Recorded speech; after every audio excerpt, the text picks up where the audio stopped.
Hi అండి, అందరికీ నమస్కారము. అందరూ బాగున్నారా? నేనైతే బాగున్నానండి. మీరంతానూ బాగుండాలని కూడా కోరుకుంటున్నాను. ఆ వెంకటేశ్వర ఆశీస్సులు మీకు ఎప్పుడు ఉండాలని కూడా అనుకుంటున్నాను. నిన్నటి వీడియోలో వచ్చేసి మనము వెంగమాంబ శ్రీమన్నారాయణుడు కథ ఏంటో విన్నాము, అర్థమైకో తెలుసుకున్నాము. ఈరోజు వచ్చేసి పార్ట్ 2 అయితే తెలుసుకున్నామండి. పార్ట్ 1లో వచ్చేసి ఆ వెంగమాంబకి బలవంతంగా పెళ్లి చేశారు. తన భర్త అయితే చనిపోయారు. తన భర్త చనిపోయిన తర్వాత విధురాలు పూలు అన్నీ పెట్టుకుంటుందని ఊర్లో ఉండే వాళ్ళంతా ఆడుకుంటుంటే వాళ్ళ నాన్న వినలేక గురువు దగ్గరికి ఎత్తుకొని పోయి చేర్చినారు.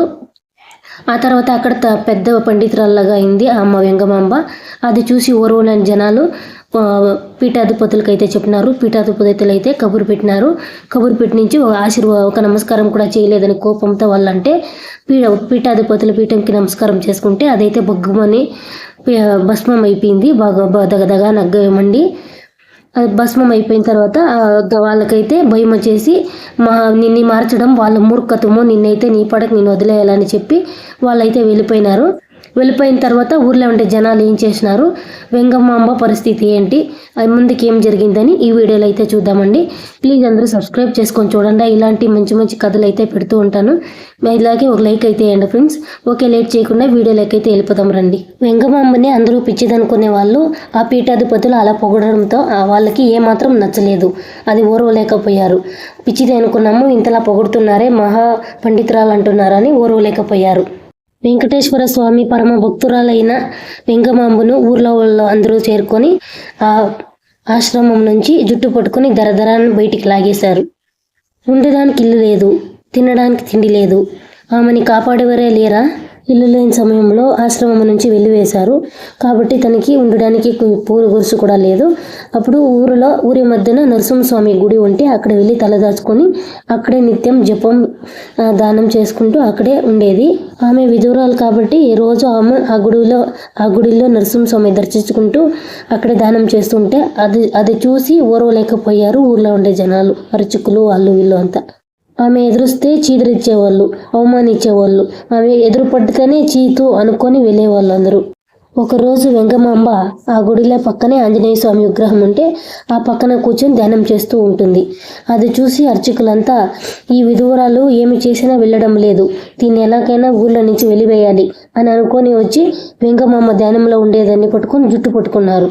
జుట్టు పట్టుకుంటే ధ్యానం భంగమైన వెంగమాంబ కళ్ళు తెరిచి చూసి ఆశ్చర్యపోయింది, ఎందుకు వీళ్ళు ఇలా చేస్తున్నారు అని. నీ మొహం చూడడమే పాపం అనుకుంటుంటే పాపిష్టదానా, మళ్ళీ ఇక్కడ వచ్చి గుడిలో వేరే దానం చేస్తావా? నీ మొహానికి దానం ఒకటి అని అర్చకులు అన్నారు. ఎవరికి కనిపించకుండా అడవులు వెంటో ఆ గుడికో గోపురానికో వెళ్ళి తగలేడు, ఈ ఊర్లో మా కళ్ళు ఎదుట ఎందుకుంటావు అని కోపం ఇచ్చుకుంటారు. అప్పుడు అది విన్న వెంగమాంబ మొదటికి కోపం వచ్చింది. అయినా ఏ దేవుడో అర్చకుల చేత ఇలా చెప్పిస్తున్నారు అనుకొని తలదించుకొని, కోపం వచ్చిన సహనంతో అలా అనుకొని తలదించుకొని ఎటో వెళ్ళిపోయింది నడుచుకుంటూ. దట్టమైన అడవిల మధ్యన నడుస్తుంది. తనకే తెలియకుండా తన నడుకొని తిరుమల కొండల మధ్య వెళ్తుంది. అప్పుడు చూస్తుంటే కొండలు ఎంతో అందంగా కనిపిస్తుంది. అక్కడ నిలబడి ఎవరిని అడిగింది, స్వామి ఏంటి ఈ కొండలు, ఈ గోపురాలు ఇంత అందంగా ఉన్నాయని. పక్కనుండే వాళ్ళు తిరుమల కొండలమ్మ ఇది అని చెప్పినారు. అక్కడి నుంచి తన అడుగులు ముందుకు వేయాలన్నా వేయలేకపోయింది. ఎంత అందంగా గుడిలు గోపురాలు చూసి తన మాటలే రావడం లేదు. అక్కడే ఒక నిమిషం నిలిచి అలాగే ఆలోచిస్తూ ఆలోచనలా పడిపోయింది వెంగమాంబ. మొట్టమొదటిగా సోమవారం దర్శించుకొని ఆ దివ్య స్వరూపాన్ని చూసి నా జన్మము ధన్యమైంది స్వామి అని. అసలే క్రూర మృగాలు తిరిగే దట్టమైన అడవి, ఇల్లు లేదు, ఉండడానికి తిండి లేదు. అక్కడే గుడిలో ఆశ్రమంగా ఒక సైడైనా పడుకో ఉండేది. ఒకరోజు మా నడి రాత్రిలో స్వామివారు కళ్ళలోకి వచ్చింది. వెంగమాంబ ఒకరోజు స్వామివారి దగ్గరికి వెళ్ళి, స్వామి నిలవడానికి నీడు కూడా లేదు స్వామి, నాకు ఉండడానికి ఒక చిన్న ఇల్లు ఏర్పాటు చేయి స్వామి అని మొక్కుకొని వచ్చింది. ఒకరోజు రాత్రి పనుకొని ఉంటే తన కళ్ళలోకి వచ్చి స్వామివారు వచ్చి, మా వెంగమాంబ నీకు నిలవడానికి నీళ్ళు కూడా లేదు, ఇల్లు ఏర్పాటు చేయాలంటే నువ్వు మంగమ్మని ఒప్పించాలి, అప్పుడు నీకు ఒక ఇల్లు ఏర్పాటు చేస్తా అని చెప్పినారు. వెంగమాంబ నిద్రపోతుంటే అలాగే కళ్ళు తెరిచి చూసింది. నిద్రలో నుంచి చూస్తే అటు ఇటు ఎవరూ లేరు. స్వామివారే కళ్ళలోకి వచ్చి ఇలా చెప్పినారని మరుసనాడు అలివేలు మంగమ్మ దగ్గరికి వెళ్ళి, భక్తురాలు అమ్మని ఏదైనా ప్రార్థించి అడిగితే అమ్మ కాదంటుందా? అలా కాదంది స్వామివారికి చెప్పారో ఏంటో వెంగమాంబ అలా అడిగింది అని. అప్పుడు వెంటనే అప్పట్లో శ్రీవారు అంతరంగ భక్తుడైన ఆత్మారావు అని ఒక భక్తుడు ఉండేవాడు. ఆత్మారావుకి స్వామివారు ప్రేరణ కల్పించారు. అప్పుడు ఆత్మారావు ఎప్పుడు ఆలోచించారు, ఈ వెంగమాంబ తల్లికి ఏదైనా ఒక సహాయం చేయాలి అని. ఎప్పుడు పడుకుంటే నిల్చుకుంటే ఆమె గురించినే ఆలోచించేవాడు. నిలువ నీడు లేదు, ఒక ఆడపిల్లని ఎంతో దయ చూపించి ఒక పూరే గుడిసి వేసేయాలని ఎంతగానో ఆలోచించాడు. ఒకరోజు వెంగమాంబ దగ్గరికి వెళ్ళి ఆత్మారావు, అమ్మ తల్లి, నేను నీకు ఒక సాయం చేయాలనుకుంటాను, దయచేసి కాదనకమ్మా, నా ద్వారా మీకు ఒక పూర గుడిసు వేసేయాలని అనుకుంటున్నాను, దయచేసి కాదనకమ్మా, నా ద్వారా నీకు చేస్తున్న చిరు సాయం అనుకో అని చెప్పినారు. అప్పుడు వెంగమాంబకి ఎలలేని సంతోషం కలిగింది. ఆ స్వామివారే నాకు ఇలా చేస్తున్నారని పట్టలేనంత సంతోషం కలిగింది. శ్రీవారి తూర్పు దిక్కున రాతిరథం పక్కన ఒక పూరె గుడిసు వేసిచ్చారు ఆత్మారావు. అమ్మా, నువ్వు ఎప్పుడు ఇక్కడే ఉండి స్వామివారిని రోజు దర్శించుకో తల్లి అని ఒక పూరె గుడిసు ఏర్పాటు చేశారు ఆత్మారావు. అలాగే ఒకలా మాత పేరు మీద ఒక పెడి బియ్యం, ఇతర సదుపయోగాలు తనకి రోజు చేరేలాగా ఏర్పాటు కూడా చేశారు ఆత్మారావు. రోజంతా ఆలయంలో గడిపేది. ఆలయం మూసివేసిన తర్వాతనే ఇంటికి వచ్చేది. ఇంటికి వచ్చి ఏదో గంజో ఏదో వండుకొని దేవునికి నివేదించి ఆ తర్వాత తనైతే స్వీకరించేది. ఇలా ప్రతిరోజు ఇలాగనే జరిగేది. ఆమెకి ఎప్పుడు శ్రీవారిపైనే చింత, ఎప్పుడు కర్పూర హారతి ఇవ్వాలి, స్వామిని పూజించాలి, స్వామి జపంలో ఉండాలి, ప్రతి నిమిషము స్వామి నీళ్ళనే ఉండాలని ఆమెకి ఎప్పుడు అదే. అంతలో ఒక ఆలోచన వచ్చింది ఆమెకి, శ్రీనివాసునికి వేసే పూలమాలు, తులసి మాలలు నేనే ఏర్పాటు చేస్తే చాలా బాగుంటాయి కదా అని ఆలోచించి వచ్చి తన పూర గుడిసి వెనకాల ఖాళీ స్థలంలో తులసి మొక్కలు నాటుకోవాలనేసి ఆలోచించింది. అలా తులసి మొక్కలకి నీళ్లు కావాలనేసి బావి అయితే తవ్వించింది. కొన్ని జనాలను పిలిచి ఆమెను సహాయం చేస్తూ జనాలు కొంచెం బావిని అయితే తవ్వుతూ ఉండేవాళ్ళు. తవ్వుతూ ఉంటే అక్కడ పెద్ద బండరాయి అయితే వచ్చింది. పెద్ద బండరాయి వచ్చిన తర్వాత ఏదో తోచిందినట్లు బావిలోకి వెళ్ళి గంగాభవాని నమస్కరించింది. నమస్కరించి బయటకు వచ్చిన తర్వాత పెద్ద బండరాయి బొల్లుమని పగిలింది. బల్లుమని పగులుకొని ఆ బండరాయి లోపల నుంచి నీళ్ళు అయితే వెలజుమ్మినాయి. అప్పుడు అందరూ అక్కడ ఉండే చుట్టుపక్కల ఉండే జనాలంతా ఆశ్చర్యపోయారు. ఏమి విధి వింత స్వామి అనేసి వాళ్ళు అందరూ నమస్కరిస్తూ చూస్తూ, అలాగే బావిలో అయితే కాసేపు ఆ బావి అలానే ఉంది, పూర్తి నిండిపోయి. పాపినాశంకి వెళ్ళే దారిలో ఏనుగులశాల అని ఉంది, అక్కడైతే ఇప్పటికీ ఆ బావి అలానే ఉంది. ఎవరైనా చూడాలనుకునే వాళ్ళు ఈసారి టీటీడీకి వెళ్తే అక్కడైతే దర్శించుకొని రండి, ఆ బావిని అయితే చూసుకొని. టీటీడీ వాళ్ళు ఇప్పుడు కూడా ఆ బావిలో ఉండే నీళ్ళనే వాడతారు. ఆ బావిలో ఉండే నీళ్ళ నుంచినే చెట్లకి పూలకి అనేది వేస్తారు. ఆ పూలు కూడా అక్కడి నుంచినే కోసుకొస్తారు అనేది అయితే ఉందండి. ఈసారి ఎవరైనా వెళ్తే దాన్ని తిరుమలలో ఒకరోజు బ్రహ్మోత్సవాలు అయితే జరుగుతున్నాయి. బ్రహ్మోత్సవాలు జరుగుతుంటే స్వామివారి రథం అయితే రథం బయలుదేరుంటే సరిగ్గా వచ్చి వెంగమాంబ ఇంటి పూరి గుడిసు మీదే వచ్చి రథం అయితే ఆగిపోయింది. ఎంతమంది లాగినా, ఎంత వేలాది భక్తులైతే లాగినా రథం అయితే ముందుకు వెళ్ళడం లేదు. అర్చకులు, భక్తులు అందరూ అక్కడ లాగుతున్నారు, కానీ రథం మాత్రం ముందుకు వెళ్ళడం లేదు. అసలు ఏం జరిగిందంటే, పూల మొక్కలన్నీ వేసి బావి అంతా తవ్వింది కదండి వెంగమాంబ.